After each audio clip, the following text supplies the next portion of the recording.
Selamat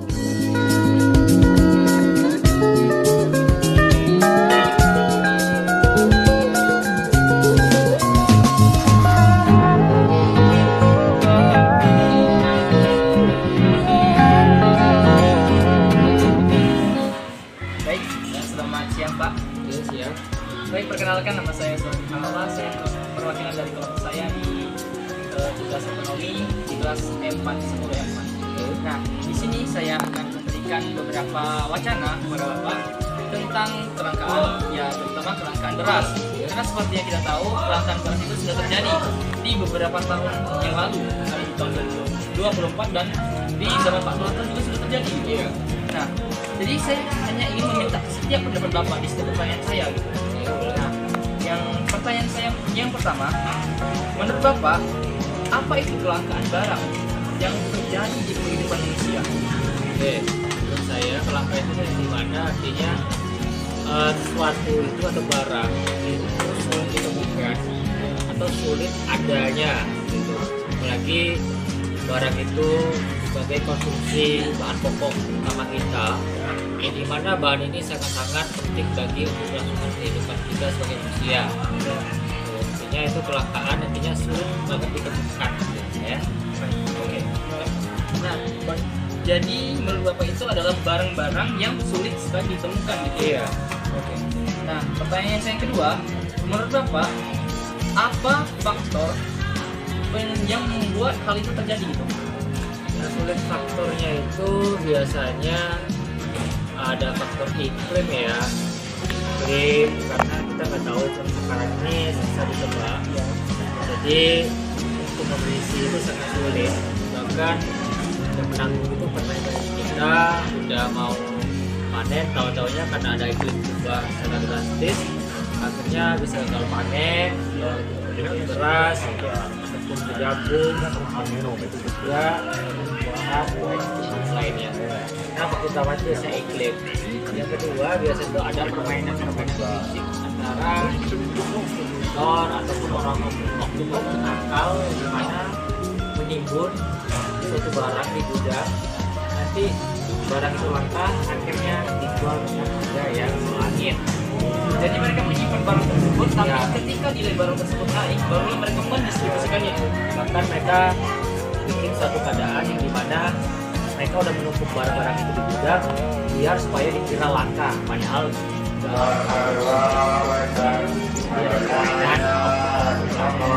Terima kasih Pak atas jawabannya tadi sangat bagus. Nah, selanjutnya, menurut Bapak apa dampak terbesar yang bisa Bapak rasakan karena hal ini? Jelaskan secara padat dan jelas. dampak yang terbesar yang pertama kelangkaan itu barang itu sulit dijangkau ya, yang biasanya di toko-toko biasa barang itu bisa kita capai seperti di beras tadi, akhirnya kita sulit mencarinya dan di mana ternyata tidak jumpa barang tersebut ya. Beras, barang kita itu merupakan kami ini yang sulit. Kedua, karena tidak ada kalau sehingga efeknya itu bisa berantai di mana semua kalangan menjadi sulit dalam membeli bahan pokok sama beras. Nah, selanjutnya, salah satu kelangkaan yang pernah terjadi ialah kelangkaan bahan pokok beras. Nah, apa pendapat Anda tentang terjadinya hal ini? Apakah Bapak merasakan dampaknya sebagai konsumen? Sebagai pribadi konsumen, dampaknya itu sangat-sangat fatal ya. Yang seharusnya kita makan bisa 5 jengkol, kita makan kalau kita di mana? Nah, beras itu sangat-sangat penting banget bagi Indonesia, apalagi keadaan di mana langka. Ya, langkanya antara yang tadi saya bilang entah karena iklim yang berubah atau ada permainan oknum sehingga menjadi kelangkaan itu sendiri. Jadi korbannya ya seperti kami konsumen, apalagi yang hobi makan banyak, akhirnya makannya ya terbatas bahkan kurang gitu.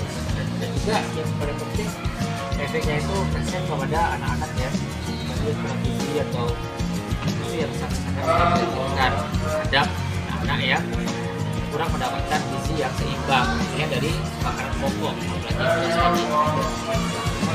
Kenapa Pak? Mengapa hal ini bisa terjadi? Mengingat Indonesia kan merupakan salah satu negara produsen beras terbesar di dunia, terutama di era Pak Soeharto. Mengapa hal itu terjadi? Kalau kita bilang itu selalu ada cuaca atau ya cuaca lah ya yang tidak menentu, kesalahan cuaca nggak fair juga rasanya ya, nggak adil juga.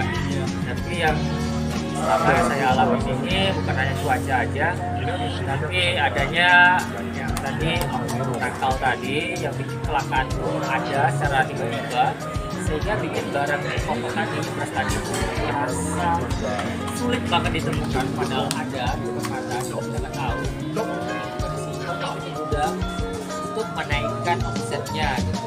Satu tindakan yang tidak bukan ya gimana lagi, bukan itulah oknum-oknum nakal yang kita harus wajib waspadai dan hindari. Jadi benar jika di era Pak Soeharto itu merupakan produsen beras terbesar di Indonesia. Benar, karena pada masa itu saya ketahui beras itu tidak langka karena pemerintah sudah menyediakan pasokan beras sangat banyak, sehingga hanya kita dari kalangan bawah tidak merasa apa ya, tidak merasa apa ya isi dalam pokok lah dari segi beras karena sudah dibantu sama pemerintah bisa didapat waktu. Selanjutnya, menurut Bapak, apakah para petani di Tebo atau pedagang beras di Tebo ini ikut merasakan dampak akibat kelangkaan beras ini?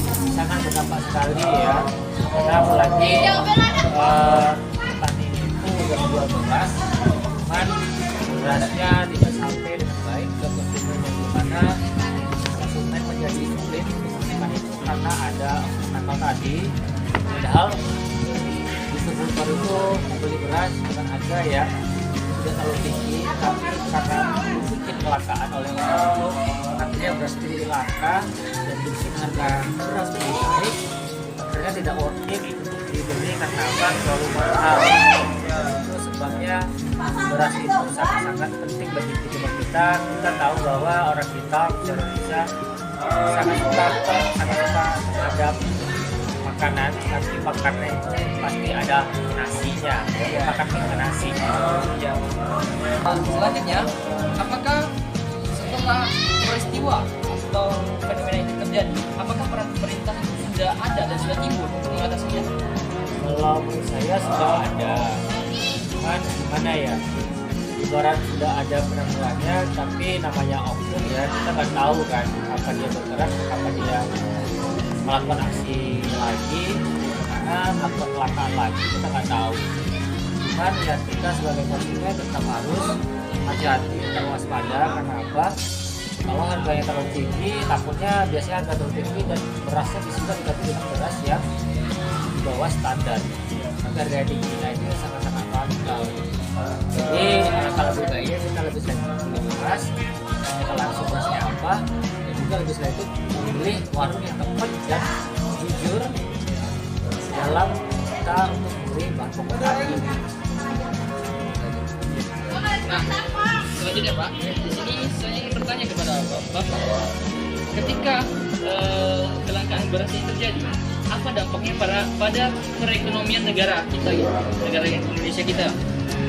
Dampaknya yang pasti ada kurangnya ya, dimana otomatis kalau beras kita langka itu kan kebutuhan primer kita itu jadi bersekat, otomatis kalau hal sesuatu itu juga bakal berefek karena bahan utama kita udah terbatas, kita nggak bisa jadi maksimal dalam melaksanakan kerja tapi karena kelangkaan tadi, sehingga dampaknya sangat-sangat domino sekali ke rantai.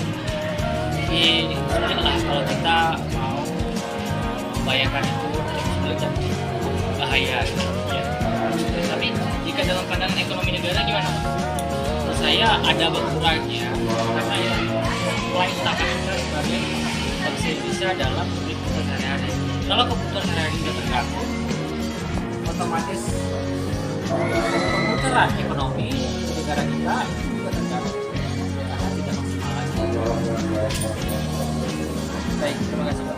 Nah, Nah, selanjutnya apakah beras ini, kelangkaan beras ini jika terjadi di kehidupan masyarakat sekarang, apakah bisa diantisipasi dengan bahan pokok lainnya? Sebenarnya bisa ya dengan menggunakan saya seperti ini ya, alternatif lain yang sama-sama ada faktor karbonya, jagung, atau roti, cuman kalau biasa seperti itu sangat-sangat sulit ya, dimana kita udah tentu sama nasi itu masalah utama. Kalau dirubah tiba-tiba karena kondisi seperti itu, sebenarnya mau nggak mau ya makan selain nasi. Ya kita harus berpikir juga bahwa untuk ada planning B dan C-nya. Jadi kalau misalnya langka yang A-nya yang B ada, kayak misalnya makan jagung atau roti lah, yang sering kita jumpai, sering kita makan juga walaupun nggak sering nasi. Jadi itu biasakan. Atau juga dari kita mungkin ini masalah untuk di yang kalau kita ada krisis seperti itu lagi bisa diantisipasi. Nah, pertanyaan terakhir saya, apakah ketika peristiwa ini terjadi, apa solusi Bapak untuk mencegahnya gitu menurut Bapak? Kalau menurut saya sih, yang pertama berangkat saja untuk Natal karena mereka sangat-sangat militan sekali, sangat-sangat bikin cara yang artinya kita sebagai konsumen bahan pokok ini terutama beras ini sangat-sangat sulit mereka karena harganya dimahalin dan juga kelangkaannya juga terasa berat banget. Jadi ya, itu yang harus diantisipasi oleh pemerintah dan mencari dalam lagi siapa. Kedua, cadangan backupan, artinya beras itu harus ada di gudang ketika ada seperti dimana krisis seperti ini lagi. Jadi bisa diatasi dengan cepat tanpa banyak rakyat kita yang kekurangan kebutuhan pokok tanpa beras. Terima kasih, jawaban Bapak sangat bagus dan sangat berguna gitu ya pertanyaan kali ini, dan saya sangat sangat mengapresiasikan untuk solusi agar kelangkaan ini tidak terjadi lagi di Indonesia. Baik Pak, segitu saja wawancara kali ini. Saya terima kasih kepada Bapak sudah meluangkan waktunya. Semoga wawancara ini bermanfaat untuk kita semua dan keluarga Indonesia. Baik Pak, terima kasih. Ya, sama-sama.